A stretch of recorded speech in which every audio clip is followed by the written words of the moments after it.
Hello and welcome to another Warhammer 40,000 battle report brought to you by the Legion Wargaming. As the forces of the Tau Empire drive back the Imperial defenders of this world, the Hunter Cadre of Commander Stormwind is tasked with capturing this military-industrial complex, thought to be vital to the Imperial war effort in this sector. But as his Pathfinders probe the outskirts of the complex, they find no humans manning the defences. It is clear to the veteran Tau scouts that there has been a battle here, but no sign of the enemy. The Tau commander orders his forces to take control of the area, but as the main body of his Hunter Cadre advances into the complex, the Tau find themselves under attack from a very different foe. The battle today is 2,000 points. It is Tau Empire versus Necrons. The mission is the spoils of war with Vanguard strike deployment. Let's take a look at the armies. This 2,000 point Tau Empire army is a Hunter Contingent detachment and has as its core formation a Hunter Cadre led by Commander Stormwind. He has an Iridium battle suit, 2 shield drones, a command and control node, a multi-spectrum sensor suite and the Pure-Tide engram neurochip. The Cadre also has a Fireblade who will be leading 3 strike teams, each of 10 fire warriors with pulse rifles, and each team is led by a Shizui. The Cadre also has plenty of Pathfinders in the form of 2 teams of 8. They will hopefully be providing plenty of Markerlight hits, and they've also brought along an XV95 Ghost Keel. He has a cyclic Ion Raker, Twin Link Fusion Blasters and Stimulant Injectors. The Hunter Cadre has more battle suits in the form of an XV8 Crisis team consisting of 3 XV8 suits. Each suit has 2 plasma rifles and a fusion blaster. We also have the formidable form of the XV104 Riptide. He has an ion accelerator, twin link fusion blasters, stimulant injectors and an early warning override. And the final unit in the Hunter Cadre is a team of 2 XV88 broadside suits. They both have twin-linked heavy rail rifles, twin-linked plasma rifles, and they both have early warning overrides. Commander Stormwind is too experienced to advance into an unknown enemy complex without plenty more fire support, so he has brought along as his auxiliary formation a Firebase support Cadre, which consists of 2 teams of XV88 broadsides, each of 2 suits. They all have high yield missile pods and smart missile systems. They also all have early warning overrides, and each team has brought along 2 missile drones. And this support Cadre also has brought along their own XV104 Riptide with an ion accelerator, twin link fusion blasters, stimulant injectors, and he also has an early warning override. This Tau Hunter Contingent can put out a huge amount of firepower. Will it be enough to stop the implacable advance of the Necrons? We will see. But first we will see what the Necrons are bringing along. This 2,000 point Necron army is a Decurion detachment, and Nemesis Zandrek is back leading his Reclamation Legion. He has brought along 10 warriors in a Ghost Ark, 20 warriors who will be advancing on foot, and another 10 warriors in a Ghost Ark. The Reclamation Legion also contains 3 Tomb Blades. They have particle beamers and shield vanes, and Zandrek has brought his trusty immortals, a squad of 10 with Gauss blasters, and they are mounted in a Night Scythe. As well as the Reclamation Legion, this Decurion contains 2 squads, each of 10 Death Marks, and another formation in the form of a Canoptech Harvest, which has a Tomb Spider with a Fabricator array, a swarm of 4 Scarab bases, and 6 Wraiths with whip coils. This is the much feared Decurion detachment. Will it be able to overcome the Tau Hunter Contingent? We shall see. Moving into deployment. And the armies have deployed, with the Tau sending the Ghost Keel out on their far left flank. They are hoping that His 2+ cover save combined with stimulant injectors will keep him alive so he can jetpack round and cause some trouble for the Necrons. A squad of Pathfinders have scouted on top of this building. They have a good field of fire from there, and in the centre behind this bunker we have the entire fire-based support cadre, both teams of XV-88 broadsides with all their missiles, and the XV-104 Riptide standing proud in the centre. He also has good cover provided by this bunker, on which we have the first strike team. They are looking to advance along with another strike team in the centre led by the Cadre Fireblade and the final strike team. It seems that the Hunter Cadre are looking to advance across this base. Their line of sight is currently blocked by this central building, so they may have to move to get into better firing positions for their volleys. On top of this defended rocky outcrop we have another XV-88 team. They have heavy rail rifles and they have a good field of fire from there, and next to them we have another team of Pathfinders. They are looking to start laying down their marker lights right from the start of this battle. And behind this bunker, right over on the Tau right flank, we have the commander. He's leading the XV-8 Crisis team, and finally on the far right the other XV-104 Riptide. The Tau are in a good position if they can move forward to start seizing objectives. We have objective 5 within easy reach. They are already holding objective 6 and objective 4 with the fire-based support cadre, and they are within reach of objective 2. Objective 1 and 3 are going to be much trickier for the Tau to seize, as the Necrons have marched onto the battlefield. Their left is held by the squad of 20 warriors. They are led by Zandrek, and they're currently standing on both objectives 1 and 3, so if either of them come up it will be easy to claim a point early in the game for the Necrons. We also have right at the back the Tomb Blades. They could well just be looking to turbo boost across this battlefield and seize objectives. It is so important in the spoils of war, as you can steal your opponent's objectives. In the Necron centre we have both Ghost Arcs containing warriors, and they are looking to move across the centre of the battlefield. And then on the Necron right flank we have the Canoptech Harvest. The Spider is there. He has a fabricator array, so he may be able to repair the Ghost Arcs, and crucially he wants to be able to give the Scarab Swarms and the Wraiths, who are on the far right, reanimation protocols, so they become very tough. If these Wraiths can move quickly, they may be able to cause all sorts of problems to the Tau fire base. The Necrons also have some reserves. The Immortals are in their Night Scythe waiting to fly on, and both squads of Deathmarks are looking to deep strike, although that could be very hazardous with the amount of early warning overrides in this Tau army. We shall see. The Tau deployed first, so unless the Necrons can seize the initiative, we go into Tau Empire turn 1. And with the Necrons failing to seize the initiative, the Tau have drawn their first 3 objectives, and they have drawn Psychological Warfare, not easy against Necrons. They have also drawn Secure Objective 5, which is achievable, and Secure Objective 2. If they can't seize Objective 2, then that will be an easy steal for the Necrons in their turn. Let's see how the Tau get on going into Tau movement phase turn 1. End of Tau movement phase turn 1, and the Tau have come up with an aggressive plan to seize both objectives 5 and 2. On their right flank, the Riptide has Novacharged its ion accelerator and has moved forward to hold objective 5. Meanwhile, the commander and his crisis team are moving behind to take up a good firing position on this defended ridgeline. The first Fire Warrior squad on this flank are moving up. They want to set up a good firing position on the roof of this bunker, and the Tau centre has held position.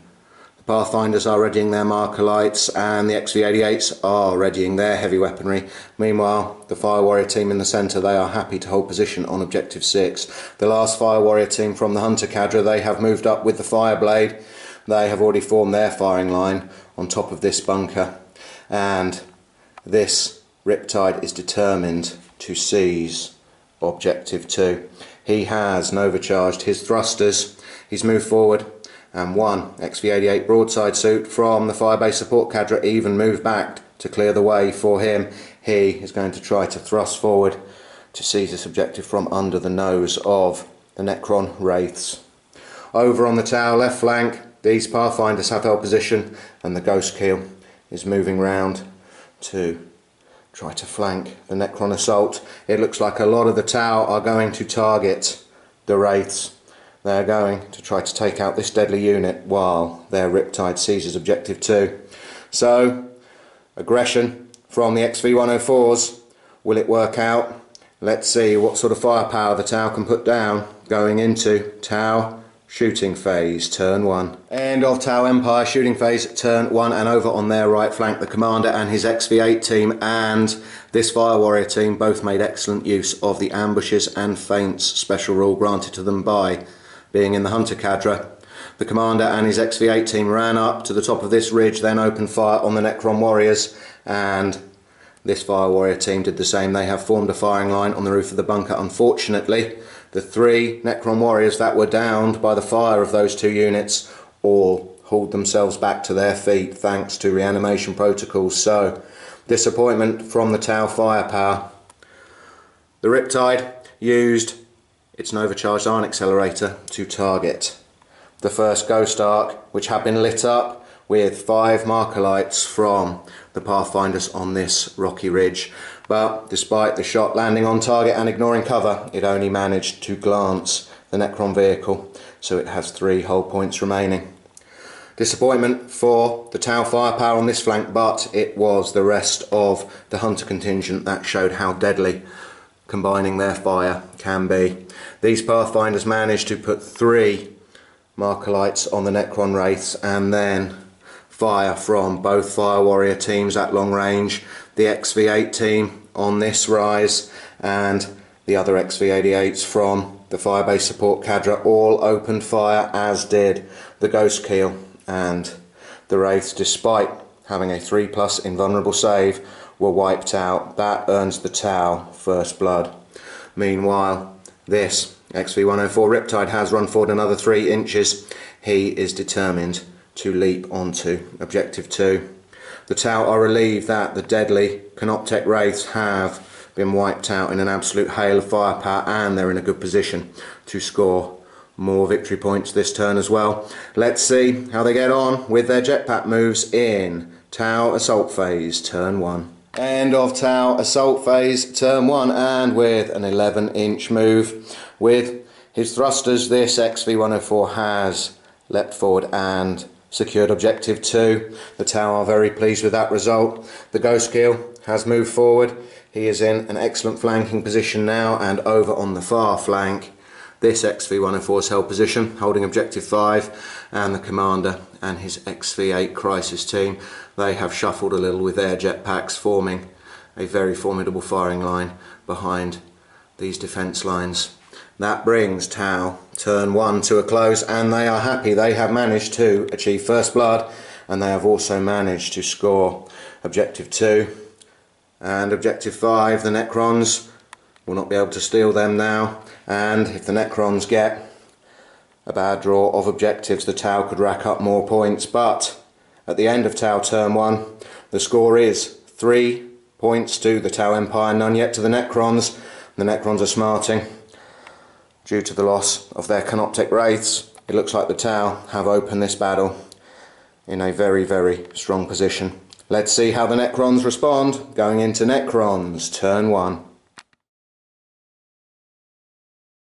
Start of Necrons turn 1, and the 3 objectives they have drawn are secure Objective 1, which Zandrek is currently standing on. That should be easily achievable. The second objective is Blood and Guts. Maybe. But the third objective is not a good draw for the Necrons. They have drawn secure Objective 5, which the Riptide is standing on. Will they be able to take that objective back from him and prevent the Tau from scoring an additional point? We shall see going into Necron's movement phase, turn 1. End of Necron movement phase, turn 1, and the Necrons feel hugely outnumbered by the Tau gun line that are looking down the barrels of all their deadly weaponry straight at them, but they are still advancing.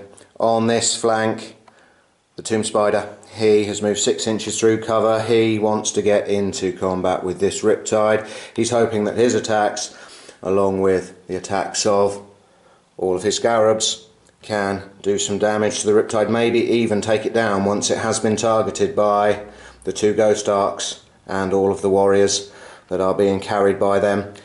The Canoptek Harvest formation have given themselves reanimation protocols for this turn. They are bitterly regretful that they could not do that for the Wraiths before they were wiped out, but still. Over in the centre, Zandrek and his warriors, they have moved up, but they are still controlling Objective 1, and in a desperate bid to stop the Tau stealing a point for Objective 5, Zandrek has ordered the 3 Tomb Blades to move up and prepare to turbo boost onto it. At least then it will be contested, but that was really not an ideal draw for the Necrons. It looks like they're up against it. Let's see how they get on in their first shooting phase. Necron shooting phase, turn 1. End of Necron shooting phase, turn 1, and the Tomb Blades, they have moved flat out. They are contesting Objective 5. They're stopping the Tau scoring it this turn, but they seem very, very fragile, and the Tau can always score it later on. Still, the Necrons are desperate to stop the Tau scoring any more points at the moment. Zandrek and the warriors of his huge squad, that could see targeted. Fire warriors on the roof of this bunker, they managed to take out 3, including the Shizui, but the 7 remaining fire warriors have held. And over on the Necron right flank, the 2 Ghost Arcs and all of the warriors targeted this Riptide with an absolute hail of fire. The Riptide has a 2+ save and stim injectors for feel no pain, but they still managed to inflict 2 wounds on the battlesuit. Is that enough for the Spider and the Scarabs to charge in and finish it off? The Necrons do have blood and guts as an objective. Let's see how they get on going into Necron's assault phase, turn 1. End of Necron assault phase, turn 1, and both the Spider and the Scarabs made their charges against the Riptide, but unfortunately neither could do any damage to the towering Tau battlesuit. In return, the Riptide brought its mighty foot down and squashed a base of Scarabs. It has won the combat, but they remain locked, and that is no blood and guts for the Necrons. That brings Necrons turn 1 to a close. They have managed to score a single point for securing Objective 1, but that is all. The score is 3 points to the Tau, only 1 point to the Necrons going into Tau Empire, turn 2. Start of Tau Empire, turn 2, and having discarded psychological warfare at the end of their first turn, the Tau have drawn 3 new objectives, and none of them are secure objectives. They have drawn Scour the Skies. They'll have to wait until the Night Scythe arrives to achieve that. They have also drawn Overwhelming Firepower, always good for the Tau, and their final objective is Kingslayer. Zandrek is quite a long way from their lines at the moment, but you never know. Going into Tau Empire movement phase, turn 2. End of Tau Empire movement phase, turn 2, and the Tau are determined to wipe out the Tomb Blades. That will be a point for Overwhelming Firepower, and they can steal Objective 5 as well. The Commander and his XV8 Crisis teams, they've held position to do just that, and they are supported by 1 team of Fire Warriors moving down to occupy the position that was held by the Riptide, which has leapt over the Tomb Blades and is training its weaponry on the nearest Ghost Arc. The Tau want D3 points for Overwhelming Firepower, so they want both of these Ghost Arcs to go down, as well as the Riptide. They are allocating the firepower of an XV88 team with heavy rail rifles and the Firebase support cadre. There are a lot of missiles there, and they have Tank Hunter this turn. Meanwhile, the Fireblade has ordered the centre of the Tau line, the 2 squads of Fire Warriors, to hold position. He is happy they have excellent firing positions from there, even though at the current time they have no targets. This Riptide remains locked, and the Ghost Keel is moving up. He may charge to support the Riptide, or he may target the Ghost Arcs. The Tau have the potential to get quite a few more points. Will they be able to do it? This could be a crucial shooting phase. Tau Empire shooting phase, turn 2. End of Tau Empire shooting phase, turn 2, and it has been a mixed phase for the Tau. It opened very well with this Pathfinder team putting 6 marker lights on this Ghost Arc, which is no more. Although the first shot was from the Ghost Kill, which overheated. He has taken no damage, but he did none either. But it didn't matter, as the 2 XV-88 teams from the Firebase support cadre opened fire with their barrage of missiles combined with 6 marker lights, and the Ghost Arc did not stand a chance. It was blown to pieces and 2 Necron warriors were taken out in the explosion.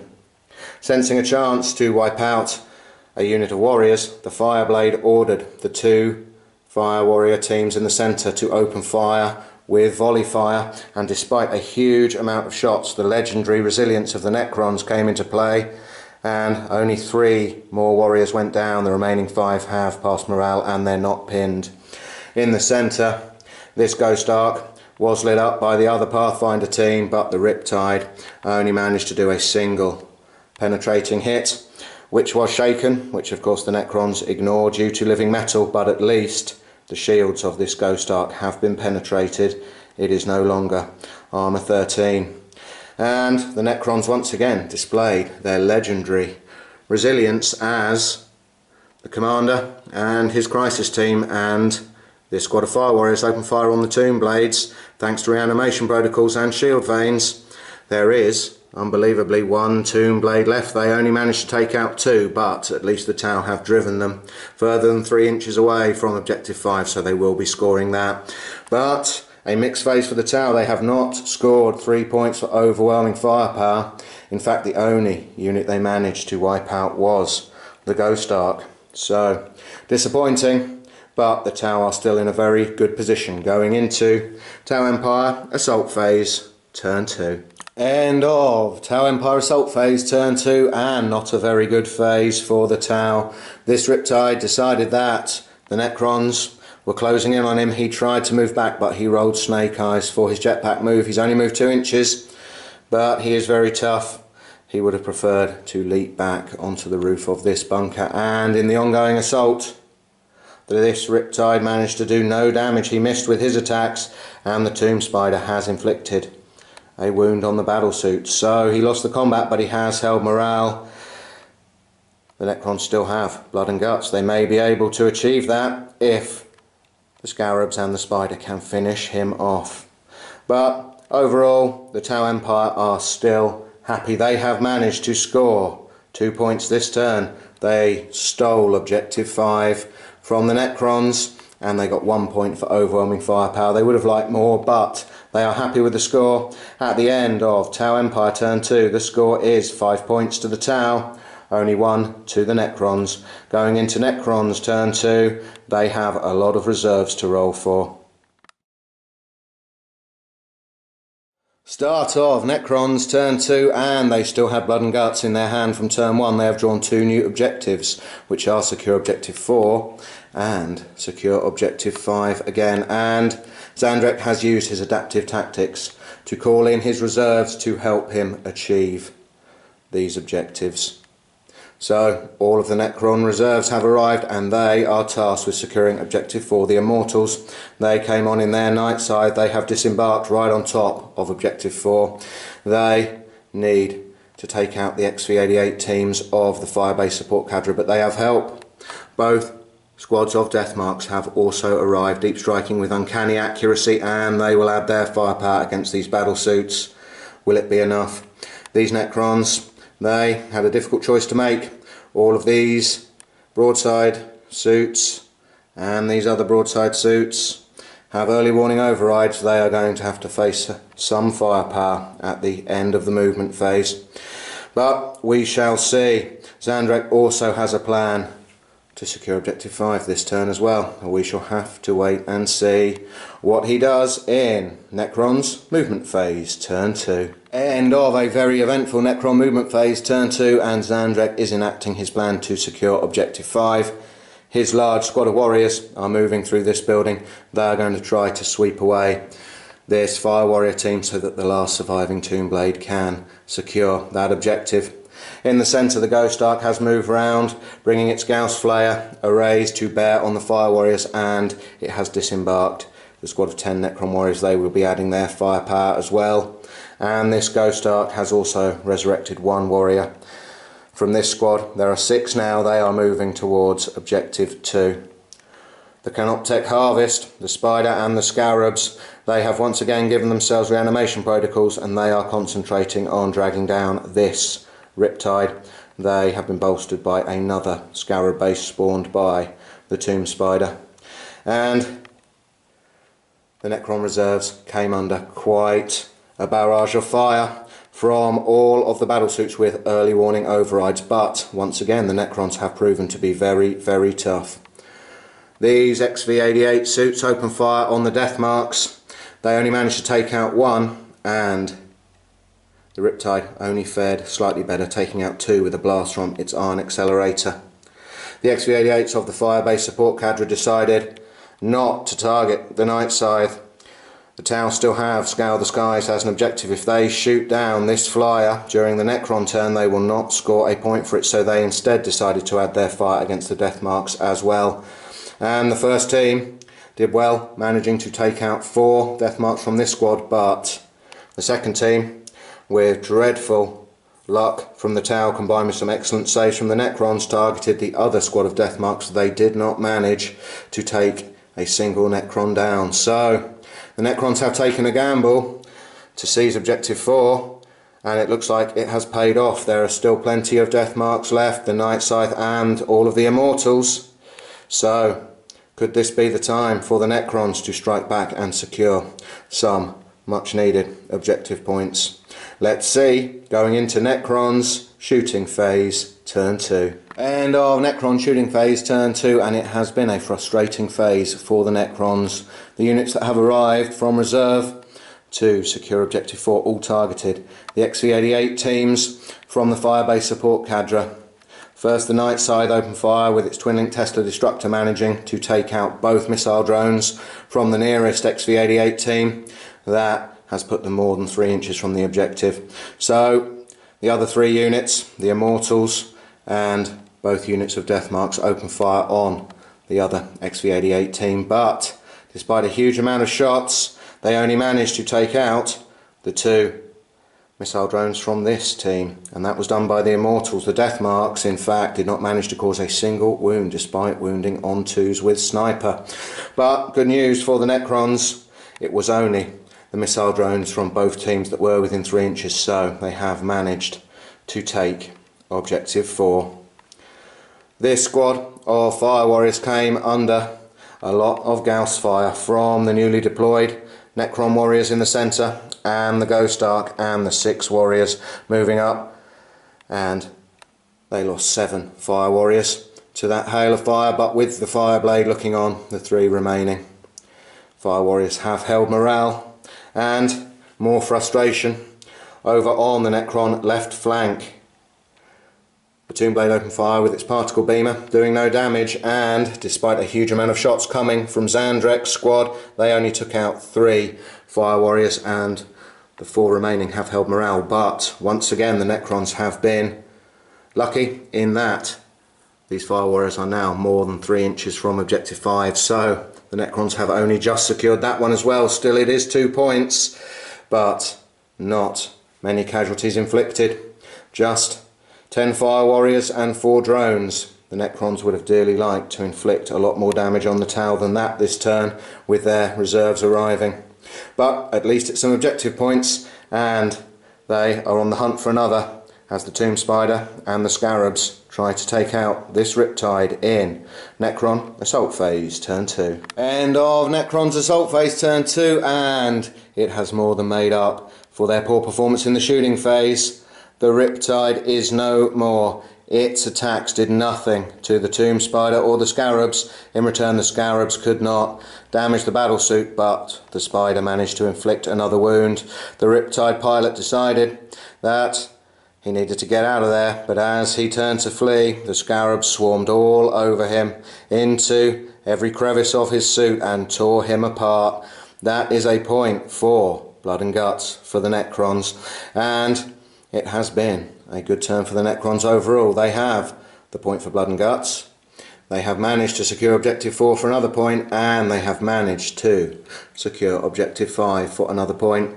Only just in the case of both of those objectives, but it's enough, and that brings the score at the end of Necrons turn 2 to 5 points to the Tau, 4 points to the Necrons. The Tau are still leading, but the Necrons are closing the gap. Let's see what the Tau can do in Tau Empire turn 3. Start of Tau Empire turn 3, and having kept both Scour the Skies and Kingslayer in their hand from their previous turn, the Tau have generated one new objective, and it is secure objective 1. It's a long way away, but one Riptide has already moved a huge distance to secure one objective. Will we see the other Riptide do the same? We shall see. Going into Tau Empire movement phase turn 3. End of Tau Empire movement phase turn 3, and the Tau over in this section of their battle line realise they have a bit of a problem, as all of these XV8 broadside suits from the Fire Support Cadre and the team from the Hunter Cadre have used their early warning overrides to fire. Using Interceptor, they cannot fire this turn, and there are a lot of Necrons right in the midst of their line over this flank. It's a problem, but the Tau have decided to concentrate on achieving objective points. So the Ghost Kill has moved back to bring its weaponry into range of the Night Scythe. It is hoping that the Pathfinders can get a couple of Markerlight hits, making its job easier.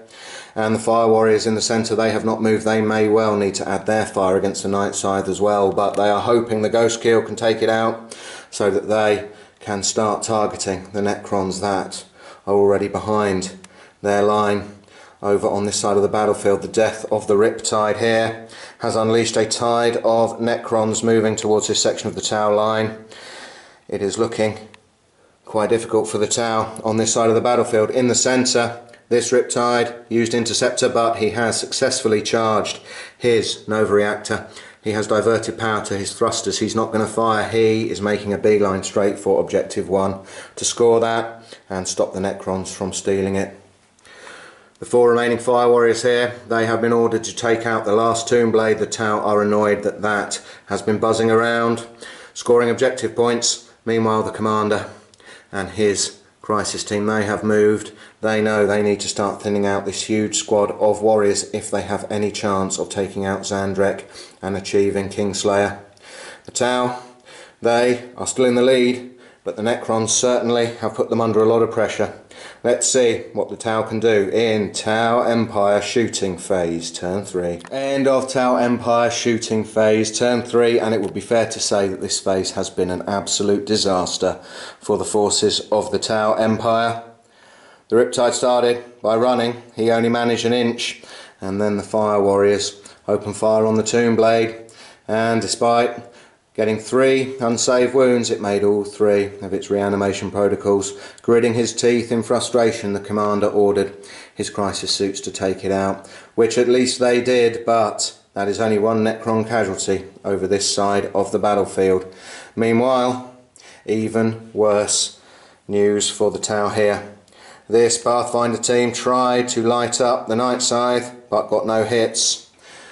The other Pathfinder team fared better. They managed to get 3 marker lights on the Necron flyer, but the Tau decided to use all of those marker lights to add +3 to their hit roll. So they were hitting on 3s, but the 2 penetrating hits that the Ghost Kill managed on the Necron flyer were both jinked, as was the solitary glance at the huge volley of pulse rifle fire managed. So the Night Scythe has jinked, but it is unharmed, and all of the Tau firepower on this flank has gone to waste.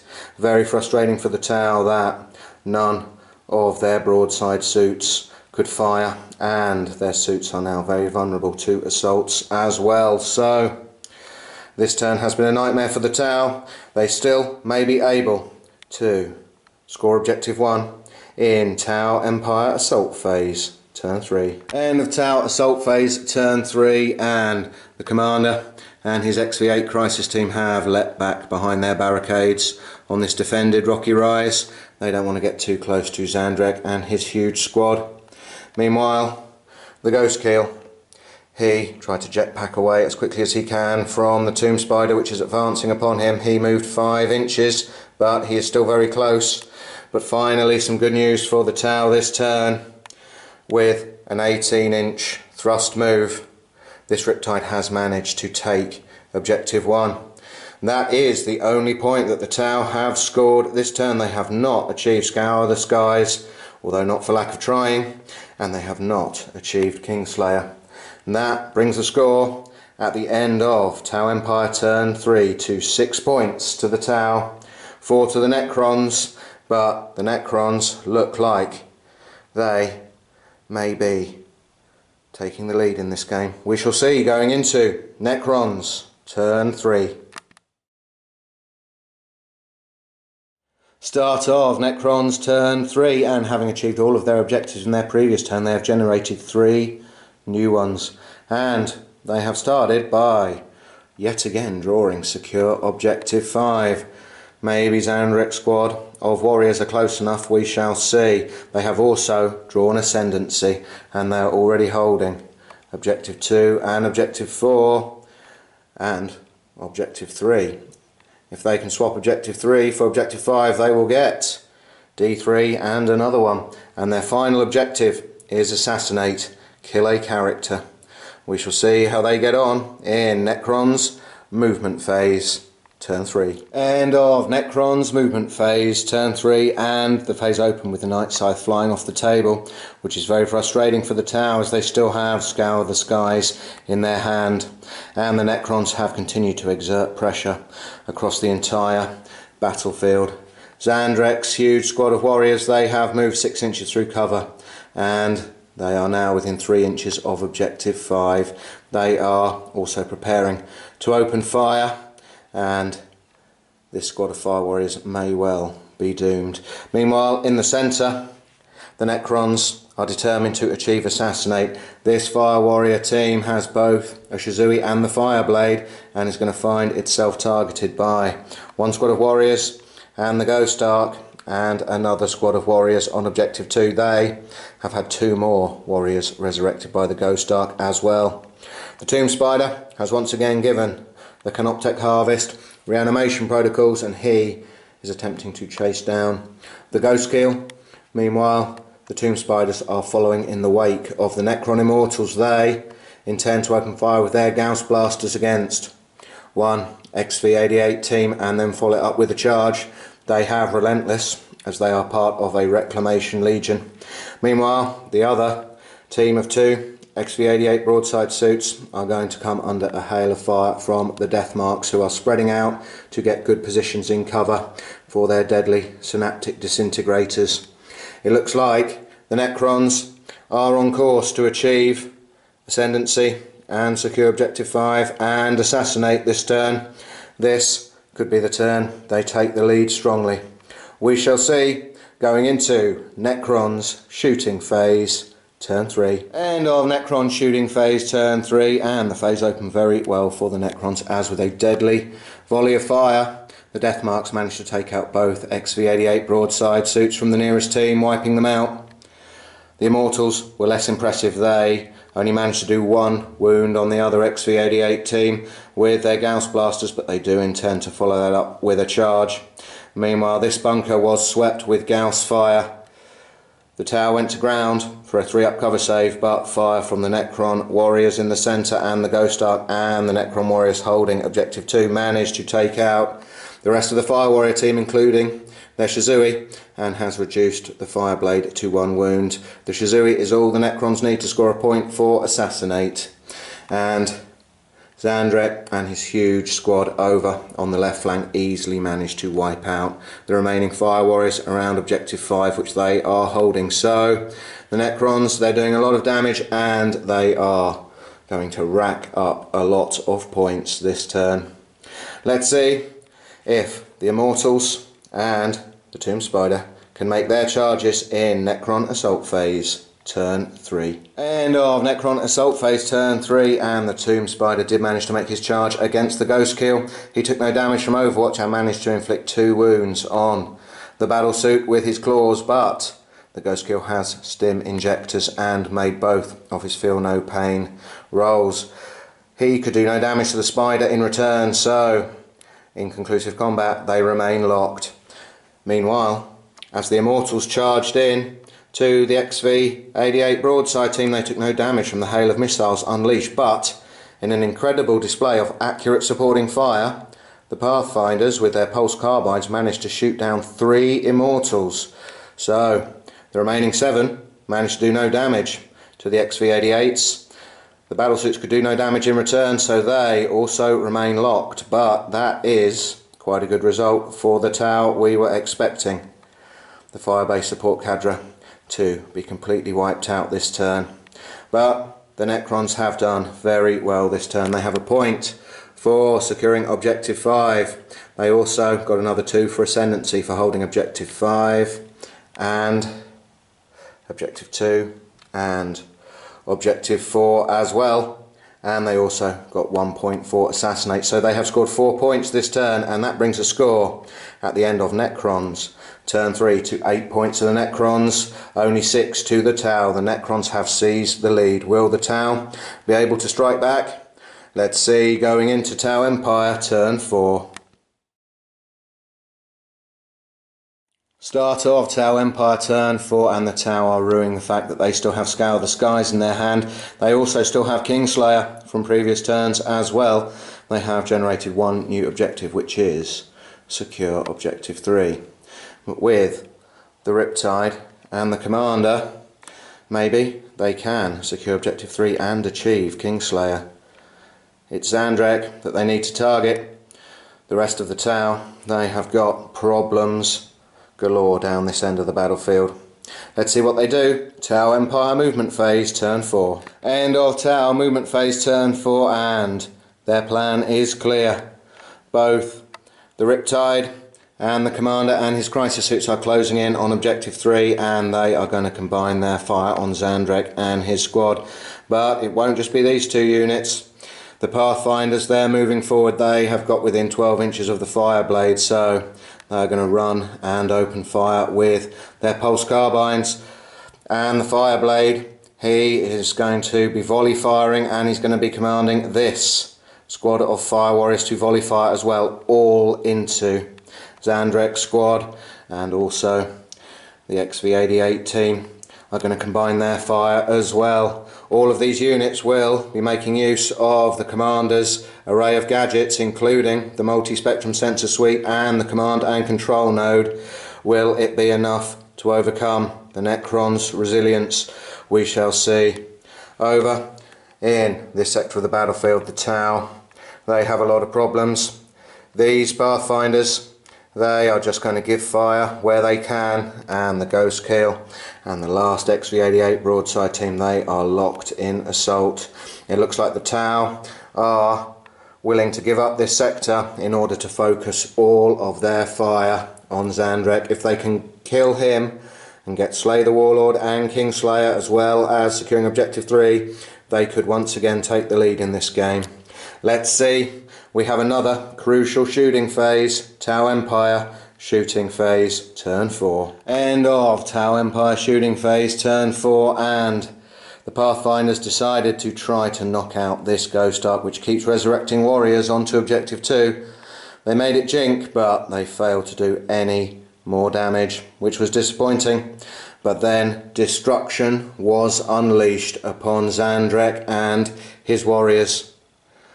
The Riptide opened fire and managed to blow 5 Necrons to pieces. Then the Commander and his crisis team took out another 4.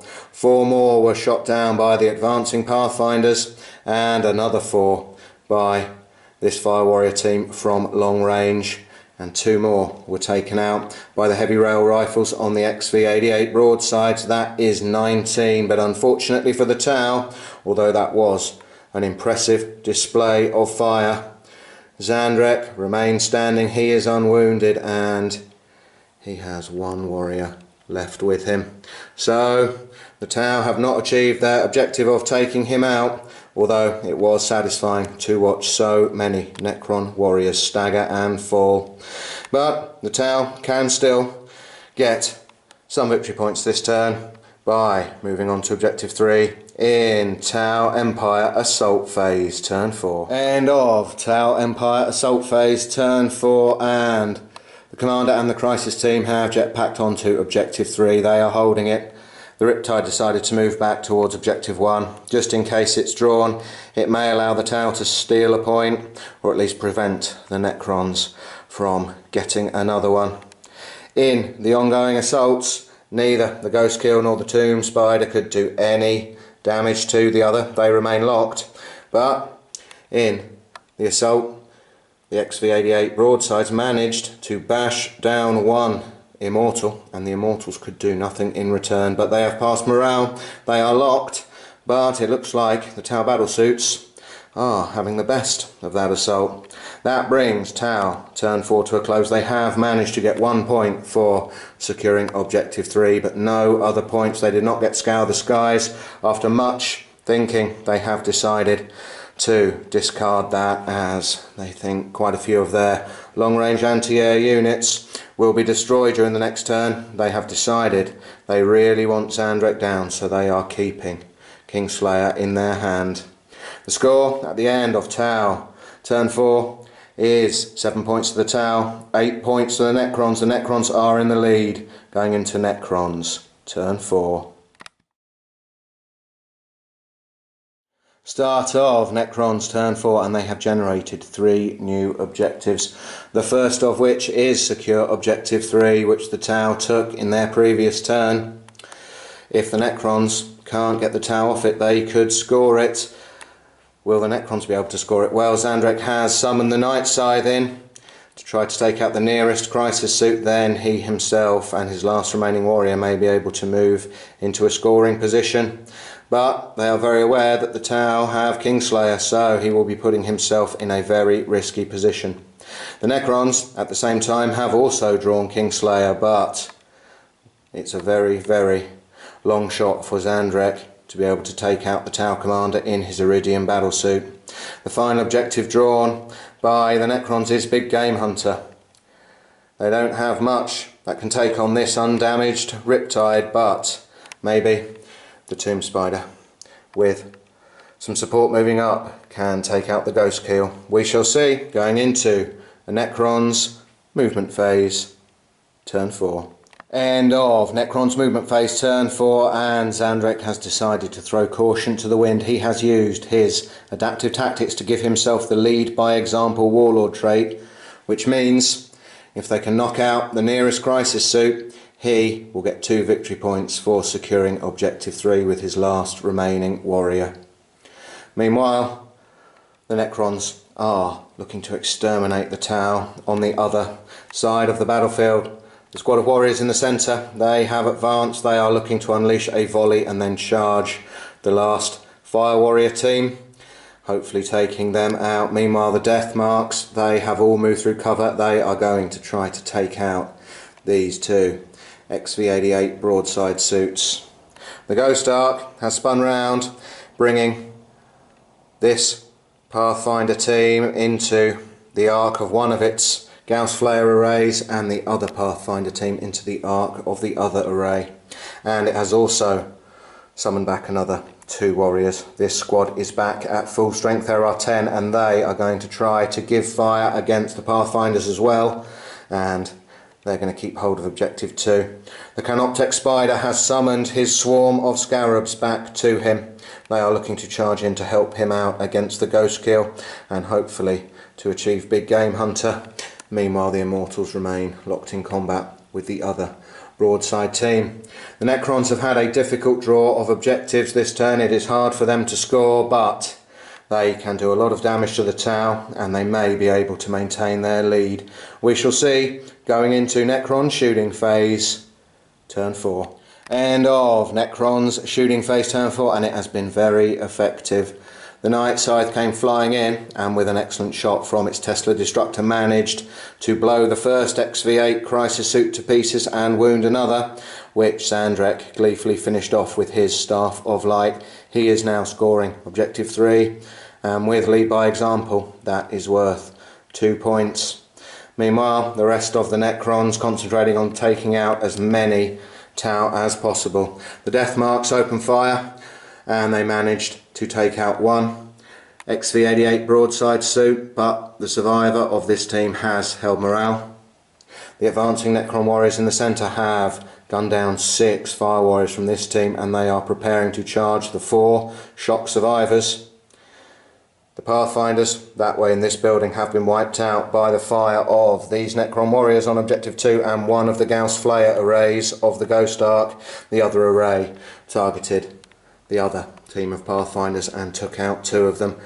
There have been a lot of Tau casualties this phase, and the turn is not over yet as we go into Necron's assault phase, turn 4. End of Necron assault phase, turn 4, and the Scarabs failed to make their charge in to help the Tomb Spider, and this combat continued with neither side being able to inflict any damage on the other.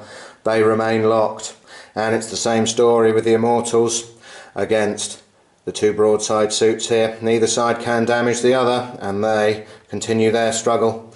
In the centre, the 10 Necron warriors, they waded through a hail of Overwatch fire, luckily not losing any members of their squad. They managed to take out 1 fire warrior. In the assault it was enough. The 3 remaining fire warriors broke and ran, leaving the Necrons in possession of Objective 6. But the Necrons have failed to achieve Big Game Hunter this turn. They have also failed to achieve Kingslayer. They have managed to secure Objective 3, and thanks to Zandrek's lead by example, Warlord trait, they have scored 2 points for that.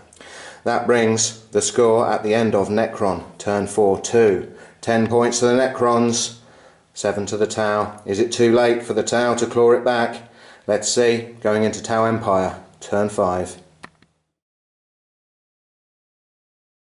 Start of Tau Empire turn 5, and they still have Kingslayer in their hand. They want Zandrek to go down. They may have enough firepower to achieve it. They have generated 2 new objectives, and they are secure Objective 4. The Fireblade is close enough to get within 3 inches with a run, but there are 3 Immortals also within 3 inches. That's going to be very difficult to take them out as they are locked in assault. And the final objective generated by the Tau is behind enemy lines. The Ghost Keel, if he survives the turn, will be getting a point for that. We shall see. The Tau, they really want Nemesaur Zandrek to go down. Going into Tau turn 5, movement phase. End of Tau Empire movement phase, turn 5, and with both the Ghost Keel and the XV88 suits locked in combat here, the only unit available to move is the badly wounded Fireblade. He has decided to try to seize Objective 4 at all costs. He is going to charge in to help the broadsides. It's a long shot to break the Immortals and leave the Tau in possession of Objective 4, but at this stage in the battle he may as well have a go. Meanwhile in the centre we have 3 fire warriors who have rallied. They're going to add their fire to 1 broadside, and the Pathfinders, they need to take out some Necrons before they swarm all over them. But with the death marks approaching as well, it seems that these Tau are doomed. Meanwhile, over the other side of the battlefield, it is all about taking out Nemesaur Zandrek. The Riptide has Nova-charged his fusion blasters. He is going for ripple fire to get more shots, and the commander and his last surviving crisis suit, they are moving in. The Tau desperately need the points for Slay the Warlord and Kingslayer. It could even win them the game, but Zandrek is tough. He has a phase shifter and of course reanimation protocols, but the Tau are going to try in Tau shooting phase, turn 5. End of Tau shooting phase, turn 5, and the Necrons once again have shown how resilient they are. These warriors were targeted by the newly rallied Fire Warriors and the broadside suit and the remaining Pathfinders, but not a single Necron fell. And with the Tau over this side locked in combat or about to charge, the only other firing came from the commander and his crisis suit and the Riptide.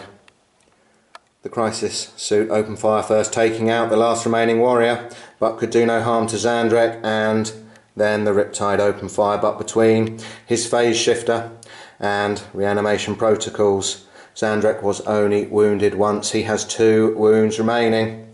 We could see a desperate gambit from the Tau here. A Riptide charging into a Necron Overlord. We shall see. Tau assault phase, turn 5. End of Tau assault phase, turn 5, and it looks like the Tomb Spider has finally had a breakthrough against the Ghost Keel. He has finally inflicted a wound. He has taken none but the Ghost Keel. Passed his morale check, and that was vital for the Tau as he is scoring behind enemy lines. Meanwhile, the charge of the Fireblade seemed to give the broadside suits the opening they needed. They managed to smash apart 2 Immortals and took no damage in return, although the Fireblade himself could do no damage. That was a very shaky morale check for the Necrons. If the Immortals had broken, the Tau would have been able to score Objective 4, but the Immortals have held. At least the Fireblade is stopping them from claiming Objective 4 next turn. And at the other end of the battlefield, both the Riptide and the Tau Commander and his remaining XV8 Crisis Suit have charged into Nemesor Zandrek, but neither side have been able to harm the other. They remain locked, and it looks like neither side is going to score Kingslayer, although at the current time it looks like the Tau have a much greater chance of doing so than the Necrons. The Tau have only managed to score 1 point this turn for behind enemy lines, and that brings the score at the end of Tau Empire turn 5 to 8 points to the Tau, 10 points to the Necrons, going into Necrons turn 5. Start of Necrons turn 5, and they have kept Big Game Hunter in their hand from previous turns. They had previously discarded Kingslayer, but they have drawn 2 new objectives which could be very interesting. They have drawn Secure Objective 4, and the Tau also have that in their hands, so if they can secure Objective 4 this turn, that will be worth 2 points. They have also drawn an easy objective, Hungry for Glory. They just have to issue a challenge, and with Zandrek locked in assault, that is an automatic point. Zandrek has once again used his adaptive tactics to change his Warlord trait to Immovable Object. That gives him Fearless, and it will not die. He may be able to recover wounds if he survives at the end of this turn. We shall see. Going into Necron's movement phase, turn 5. End of Necron movement phase, turn 5, and as Nemesor Zandrek battles on alone in this half of the battlefield, the Night Scythe has zoomed overhead. It is training its twin-link Tesla Destructor on the Tau that are still holding this defended ridge, and the squad of Necron warriors, they are scaling the cliffs. They intend to wipe the Tau out. They are supported by 3 death marks moving up the other side of the outcrop, but the other squad of 10 death marks, they have decided to abandon their sniping and charge into assault, along with the Scarabs, who have yet another base added by the Tomb Spider, and the other squad of warriors. They have moved forward from Objective 2. They are going to try to charge as well, with Objective 4 worth 2 points to the Necrons this turn. They really need to take out the 2 broadsides and the badly wounded Fireblade. Meanwhile, the Ghost Ark is going to give fire against the Tau still holding this defended outcrop, and the Tomb Spider remains locked in combat with the Ghost Keel. It has once again given itself and the Scarabs reanimation protocols. We are coming into the end game. The Necrons could win it here if they have a couple of good phases. Let's see. Necrons shooting phase, turn 5. End of Necron shooting phase turn 5, and it feels as though the extermination has begun. The 3 death marks open fire on the last XV-88 broadside. They managed to get 3 rending wounds and the battlesuit fell. The Night Scythe came zooming in and opened fire with its twin-link Tesla destructor, easily blowing the last 3 fire warriors to pieces, and that allowed the squad of 10 Necron warriors to focus their Gauss flayers on the Pathfinders, easily wiping them out as well. This sector of the battlefield has been cleansed of Tau forces. It belongs to the Necrons, and that was the only area in which any firing occurred, as all of these units here prepare to join this assault, and Zandrek continues to battle. We shall see what happens in Necron's assault phase turn 5. End of Necron assault phase turn 5, and the phase open with Nemesaur Zandrek issuing his challenge, earning a point for Hungry for Glory. The Tau commander accepted, but neither he nor the Necron overlord could do any damage to the other, and nor could the last XV-8 suit or the Riptide. They remain locked, and to rub salt into the wound, Zandrek has recovered a wound with It Will Not Die, thanks to his new Warlord trait. That is inconclusive, but over the other side of the battlefield it has been very conclusive in the Necrons' favour. The Death Marks made their charge, and so did the Scarabs, and the vast number of attacks finally undid the Tau. Both broadsides were pulled down, and the Fireblade, although the Fireblade did manage to take out a Death Mark before he was cut down. The Tau have been destroyed, and the Necrons get a point for securing Objective 4 and another point which they steal, as the Tau also have secure Objective 4. That is critical.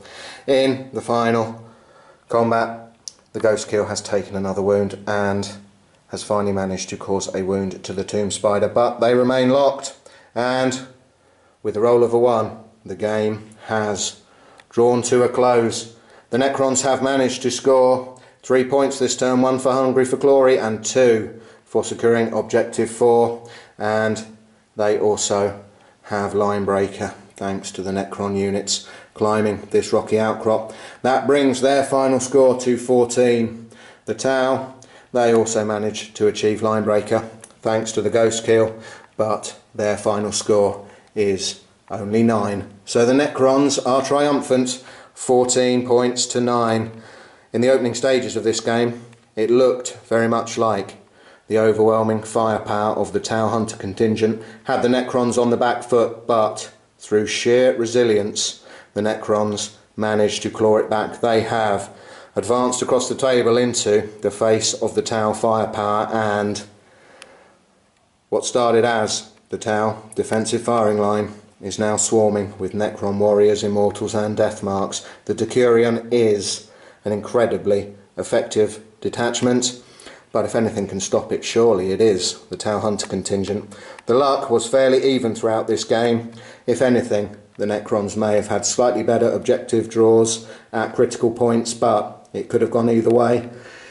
It's been a close one. We have not known which side was going to emerge triumphant, and it's been a great game.